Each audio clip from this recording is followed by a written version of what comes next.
Hanya karena seseorang terlihat rapi, berpakaian profesional, dan bisa duduk tenang di meja kantornya, bukan berarti ia tidak mengidap Attention Deficit Hyperactivity Disorder atau ADHD.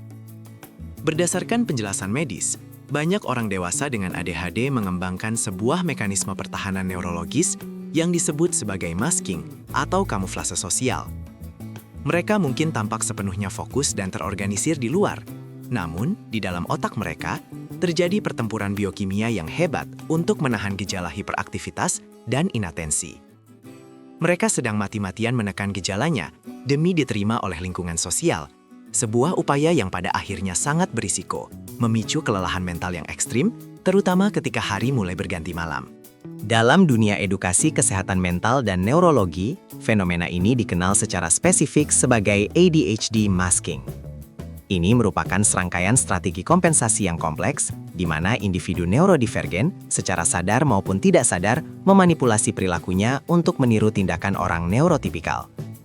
Menurut para ahli saraf, proses meniru ini bukanlah hal yang alami, melainkan sebuah tindakan yang membutuhkan energi kognitif yang sangat masif. Pasien secara aktif menekan dorongan neurologis alami mereka, seperti kebutuhan untuk bergerak secara fisik atau berbicara dengan cepat demi memenuhi standar normalitas masyarakat. Meskipun strategi ini seringkali berhasil membuat mereka terlihat beradaptasi dengan baik di lingkungan profesional, kompensasi kognitif yang terus-menerus ini menciptakan beban patologis ganda pada sistem saraf pusat yang sebenarnya tidak dirancang untuk menahan tekanan artifisial secara permanen. Mari kita tinjau secara anatomis apa yang sebenarnya terjadi di dalam otak pasien. Berdasarkan literatur medis modern, otak pengidap ADHD memiliki disregulasi organik pada jalur dopaminergik, khususnya di area korteks prefrontal yang bertanggung jawab secara langsung atas fungsi eksekutif manusia. Ketika seorang dewasa dengan ADHD memaksakan diri melakukan masking, ia pada dasarnya memaksa area otak yang kekurangan dopamin ini untuk bekerja berkali-kali lipat lebih keras daripada kapasitas fisiologis optimalnya. Visualisasi mikroskopis dari aktivitas sel saraf akan menunjukkan bahwa neuron-neuron di area ini dipaksa menembakkan sinyal listrik secara konstan dan berlebihan hanya untuk mengontrol impuls dasar.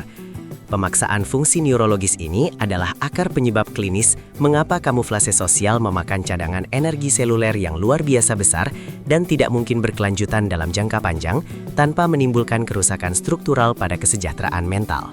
Akar patologis dari perilaku masking ini seringkali dapat ditelusuri kembali ke masa perkembangan kognitif di usia kanak-kanak.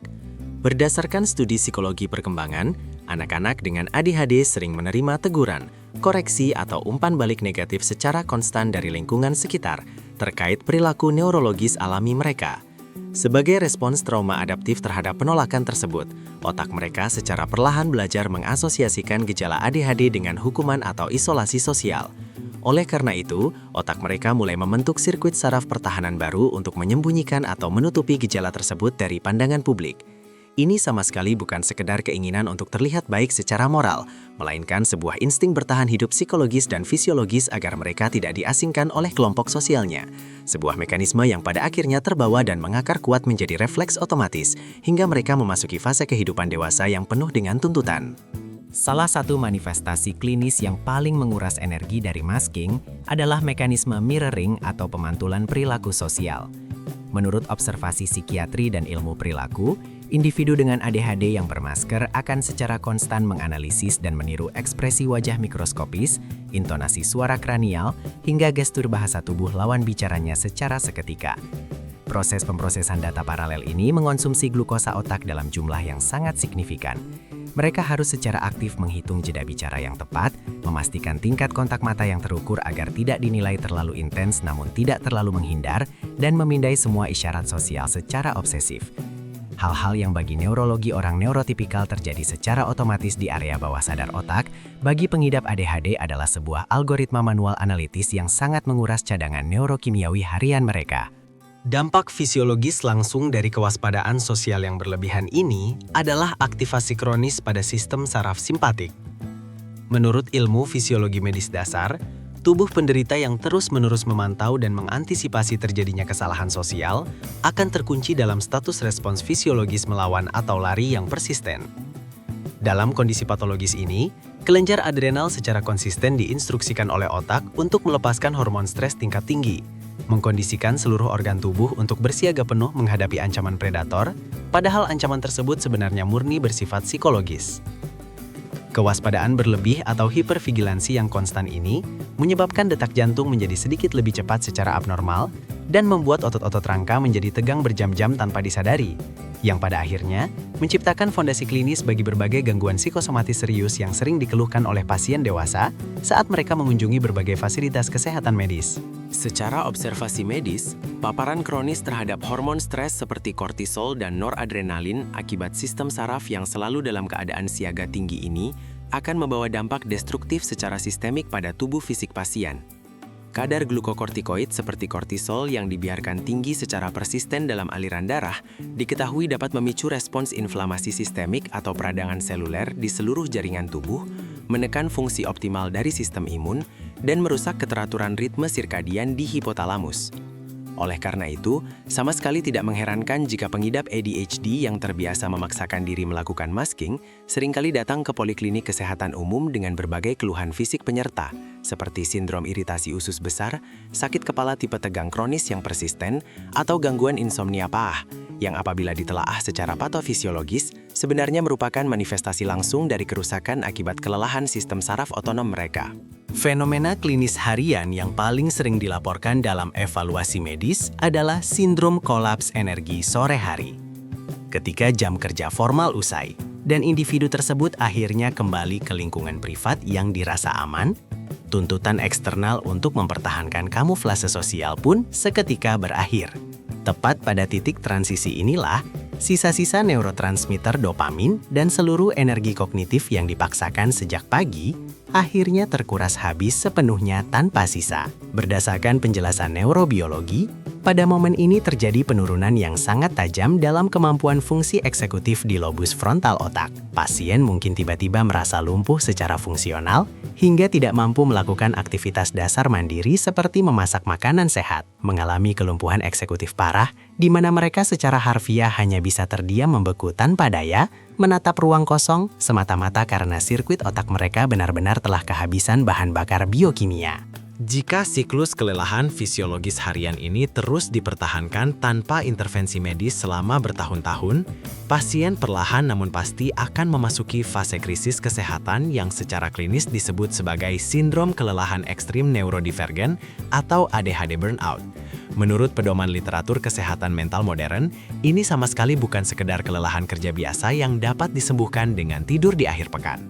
Kondisi burnout ini ditandai dengan kemerosotan tajam dan hilangnya kemampuan pasien untuk menggunakan keterampilan fungsional dasar yang sebelumnya telah mereka kuasai dengan baik, disertai dengan depresi emosional tingkat lanjut dan kemunduran fungsi kognitif yang memburuk.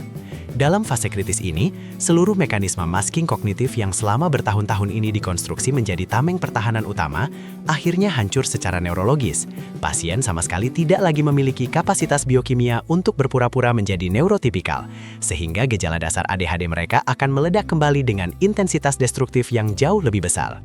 Dampak klinis patologis lainnya dari perilaku masking yang berkepanjangan adalah terjadinya disregulasi emosional yang terinternalisasi secara berbahaya. Ketika seorang pasien memaksakan diri secara sadar untuk menekan impulsivitas neurologis dan hiperaktivitas fisik mereka demi norma sosial, energi berlebih tersebut secara hukum fisika biologi tidaklah menghilang, melainkan bermutasi dan beralih ke dalam menjadi hiperaktivitas mental yang ganas. Menurut edukasi psikiatri klinis, kondisi pemikiran yang berlarian cepat tanpa henti di dalam kepala ini menciptakan badai kecemasan internal yang sangat merusak secara psikologis. Secara fisik eksternal, tubuh pasien mungkin berhasil memanipulasi postur agar terlihat sangat rileks dan tenang, namun sistem saraf pusat mereka menanggung beban kompresi stres yang luar biasa berat. Akumulasi tekanan emosi yang gagal diproses oleh amigdala otak ini ibarat bom waktu fisiologis yang dapat memicu serangan panik akut secara tiba-tiba. Sayangnya, tingginya keberhasilan fenomena masking fungsional ini seringkali justru menjadi faktor penghambat paling utama dalam proses pencapaian akurasi diagnostik medis di klinik-klinik psikiatri. Berdasarkan berbagai tinjauan laporan klinis, tidak sedikit dokter atau profesional kesehatan yang belum terspesialisasi pada bidang neurodivergensi dewasa yang akhirnya gagal mengidentifikasi patologi dasar ADHD pada pasien mereka. Hal ini terjadi murni karena penampilan pasien yang secara observasi tampak sangat fungsional, memiliki rekam jejak karir akademik yang memadai, dan mampu mempertahankan kelancaran komunikasi verbal yang rasional. Ilusi kesehatan kognitif inilah yang menjadi penyebab tingginya insidensi kesalahan diagnosis medis, di mana keluhan utama sang pasien seringkali hanya dianggap sebagai gangguan kecemasan umum biasa atau depresi klinis sekunder. Konsekuensi medisnya, intervensi pengobatan yang diresepkan tidak akan pernah mampu memperbaiki akar kerusakan pada jalur dopamin pasien. Langkah medis pertama dan paling krusial menuju rehabilitasi syaraf yang efektif adalah memulai intervensi yang dikenal sebagai proses pelepasan kamuflase. Dalam panduan resmi praktik psikoterapi modern, melepaskan masker sosial adalah sebuah prosedur terapeutik adaptasi neurologis yang berjalan lambat dan membutuhkan pengawasan klinis ketat. Melalui proses ini, pasien perlahan direkondisi untuk mengenali kembali dan menerima arsitektur dasar otak neurodivergen mereka tanpa adanya distorsi rasa malu. Tahapan medis ini melibatkan edukasi ulang mengenai kesadaran terhadap batasan toleransi energi fisiologis pasien dan memberikan instruksi tegas untuk berhenti memanipulasi sistem syaraf otonom hanya demi memenuhi ekspektasi lingkungan komersial yang patologis. Dengan bimbingan bertahap dari tenaga kesehatan mental profesional, pasien mulai memahami bukti ilmiah bahwa keragaman fungsi kognitif dan perbedaan cara merespons stimulus otak bukanlah wujud kecacatan biologis, melainkan murni variasi fungsi neurologis alami manusia. Penerapan rekayasa modifikasi gaya hidup harian dan intervensi arsitektur lingkungan fisik merupakan pilar tata laksana preventif yang sangat vital dalam manajemen medis pasien ADHD dewasa. Menurut panduan edukasi kesehatan fungsional, tujuan utama terapi ini bukanlah untuk merekayasa paksa anatomi otak ADHD menjadi standar neurotipikal, melainkan untuk membangun sebuah struktur ekosistem eksternal yang secara ilmiah mendukung kebutuhan unik otak tersebut. Resep perbaikan ini mencakup intervensi nutrisi klinis seperti diet tinggi asam lemak esensial untuk memelihara integritas membran mielin saraf, peresepan rutinitas aktivitas fisik kardiovaskular secara teratur yang secara empiris terbukti memicu sintesis dopamin alami di otak, serta rekomendasi desain ruang kerja ergonomis yang dirancang khusus untuk meminimalkan beban distraksi sensorik. Segala bentuk akomodasi lingkungan ini terbukti secara uji klinis sangat signifikan dalam mengeliminasi kebutuhan pasien untuk menghidupkan sirkuit kelelahan otak. Lebih jauh lagi dalam protokol penanganan spesialis, dukungan intervensi farmakologis terarah, serta terapi restrukturisasi perilaku memegang peranan medis yang sangat absolut. Berdasarkan konsensus literatur kedokteran psikiatris sedunia, peresepan molekul obat-obatan stimulan maupun neuromodulator non-stimulan oleh dokter spesialis secara efektif mampu menambal dan menyeimbangkan kembali defisit kronis pada reseptor neurotransmitter di ganglia basalis otak. Penyeimbangan kimiawi internal ini mengizinkan pasien untuk berfungsi optimal tanpa perlu membakar energi kognitif yang merusak organ hanya untuk memusatkan gelombang perhatian mereka pada satu titik fokus. Ketika terapi farmakologis ini dikombinasikan secara presisi dengan protokol terapi perilaku kognitif klinis, otak pasien akan mampu meregenerasi jalur saraf coping baru yang terbukti jauh lebih sehat secara biologis. Sinergi absolut antara intervensi biokimia medis dan pelatihan neuroplastisitas inilah yang menjadi penawar sejati penuaan dini sistem saraf. Sebagai sebuah kesimpulan edukasi kesehatan preventif, usaha patologis untuk terus-menerus memanipulasi diri menjadi neurotipikal buatan di tengah lingkungan yang abai terhadap kebutuhan anatomi ADHD, pada hakikatnya hanyalah sebuah resep medis yang mempercepat proses degenerasi sistem syaraf pusat. Menurut para ilmuwan biomedis dan ahli kesehatan mental global, langkah merangkul arsitektur otak neurodivergen secara penuh dan mengambil inisiatif proaktif untuk mencari diagnosis serta intervensi dari praktisi keilmuan medis adalah keputusan kesehatan terpenting yang wajib direalisasikan oleh penderita ADHD dewasa. Apabila Anda secara biologis terus merasa organ tubuh Anda menguras energi masif hanya untuk bertahan bernapas dalam ritme masyarakat, sadarilah berdasarkan ilmu kedokteran bahwa homeostasis fisik dan kesehatan anatomi syaraf Anda sesungguhnya memiliki nilai kehidupan yang jauh melampaui sekadar tuntutan untuk tampak normal di hadapan mata publik.